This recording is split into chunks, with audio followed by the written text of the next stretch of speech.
Hello and welcome back to the TfL3.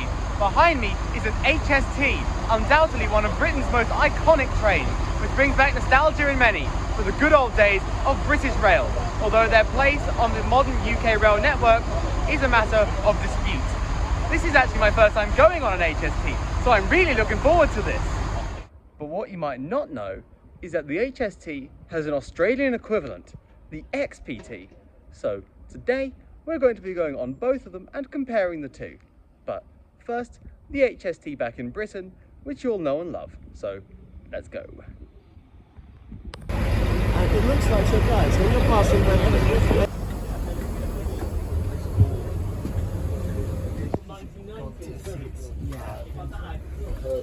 They don't make them like I used to. Alright, guys.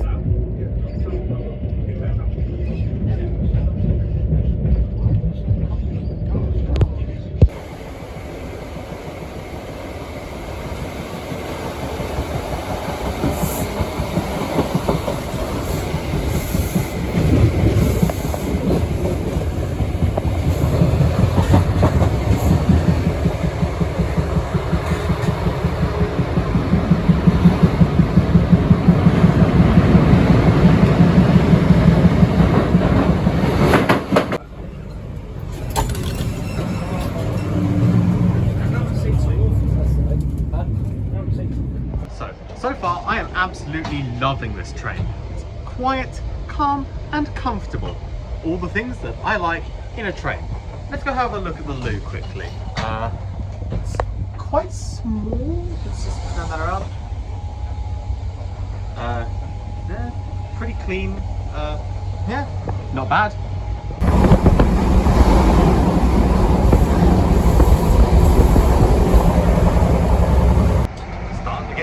Speed.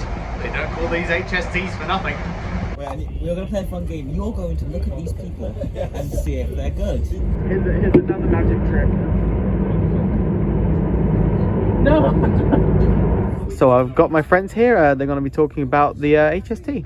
I think the HST should stay around for a lot longer because I think even though they're getting on in terms of age, they're falling apart in places, some of them are breaking down, but I think really they're the essence of what British Railways is. Like these new IETs, they're basically what people would call garbage. Would you agree? I would. Yeah, I'd say these are so much more comfortable than the Class 800s as they have a lot of nostalgia tied to them. I can tell you that I have a lot of nostalgia tied to them. Do you? Yes, I remember growing up all the time to see people on the HSTs, whether it be on LNER or East Midlands Railway. I always remember these HSTs, specifically these ones, and I think I agree with Jack. Yes, they're falling apart a bit, but they should really stick around more, because really all that needs to happen is a good internal refresh. They are probably the smoothest trains on the British rail network. The ride quality is very good. For their age, they're incredibly reliable, and let's be honest, the Mark IIIs are very good, and they're very accessible friendly as well, given the fact they all have open gangways now. So I personally think the HST should stick around, because you can replace the locomotive if you want. The Mark IIIs themselves, though, I think with a good bit of internal refresh, some modernisation in like the actual parts of the train could bring it into the modern era, which I think is what the Mark IIIs need, because this looks dated. But then again, it is more comfortable than a Class 800. Anyway, that's my thoughts. Obviously I have nostalgia for them, so I'm biased, but I think these are probably the best trains on the rails right now.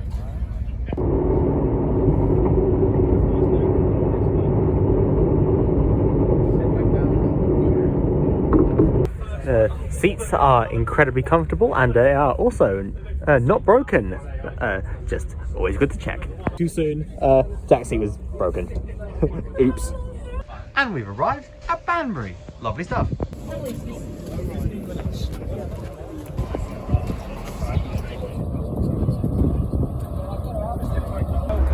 that was the HST, an absolutely exceptional train, if I must say. Now, let's go over to Australia to ride the XPT and see how that compares.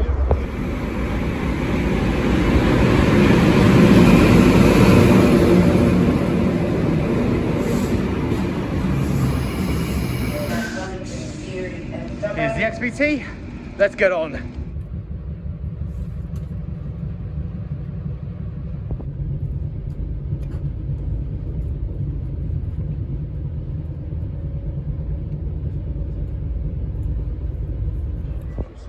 So we are on board the XPT going through the Australian bush. My first thoughts, the seats are very comfortable, just like the HST. And also, another thing I've noticed is that the seats recline, so that's cool. So here's the recline. Not bad if you ask me. Very cool, love it.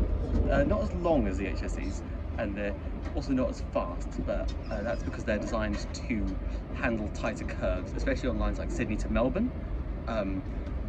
There's a lot of curves as they go through the mountains, as well as the Blue Mountains, which this train will have just been through, because I got on at Lithgow. So yes, obviously certainly very comparable to the HSTs, and also very good. Also, seat front pockets. Don't get that on a lot of trains. It feels almost more like an airline.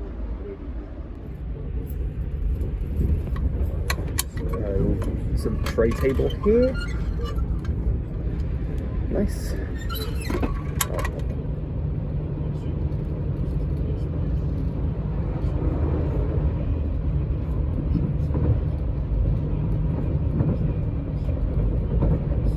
Okay, so just like the HSTs back in Britain, these are clearly very good trains. I'm a big fan.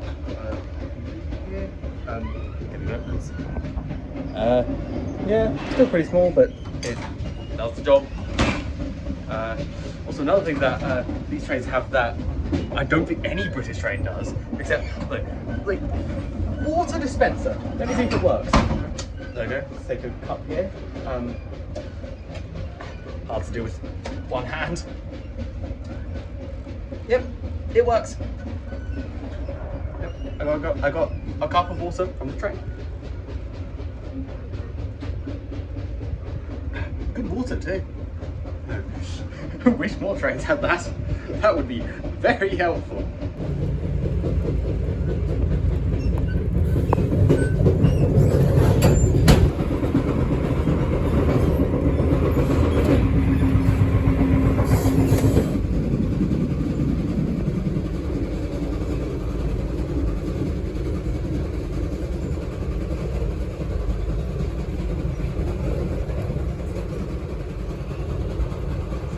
Showed you was in first class, so let's have a look over at standard. And also there's a buffet car here, so that's cool. Open a jar.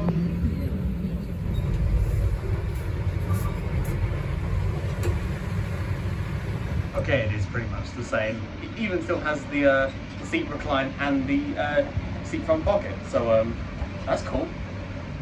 Okay, so first and standard class are very similar, but I think there's a bit more space between the seats, so maybe we can stretch your legs out a bit more, and also it's a lot less busy. So if you value your personal space, then I'd probably say it's still worth it. I only paid about $10 more for the privilege, so I still think that's a good deal. Another cool thing I've just spotted is this footrest that you can just put your feet on, so yeah.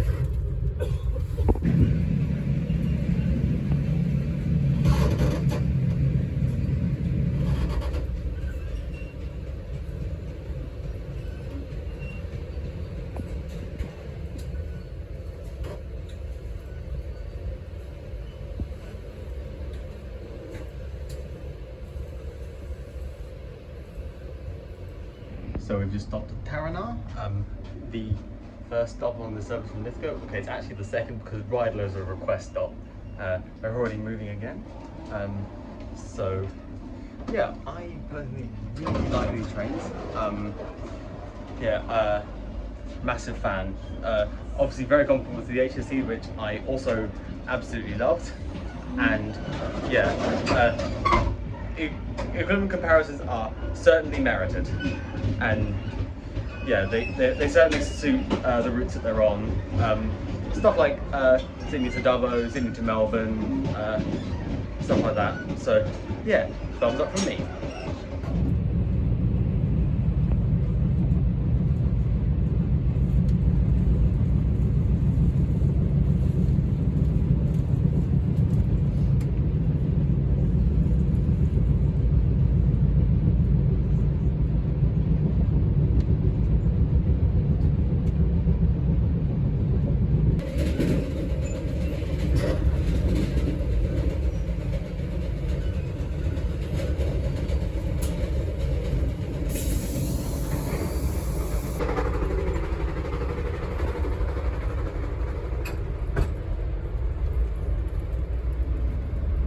Okay, we are getting near Bathurst now, which is my stop to get out.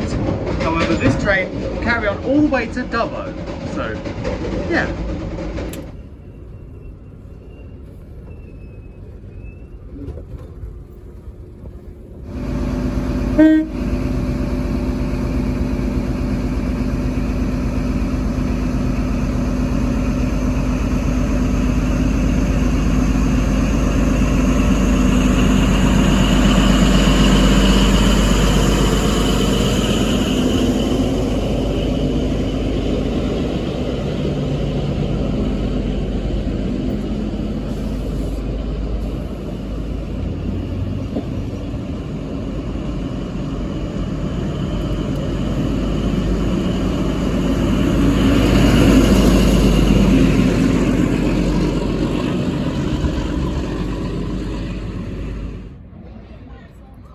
So I am at Bathurst Station, and despite being 158 kilometres away from Sydney Central Station, as the crow flies, this station is still on the Opal network.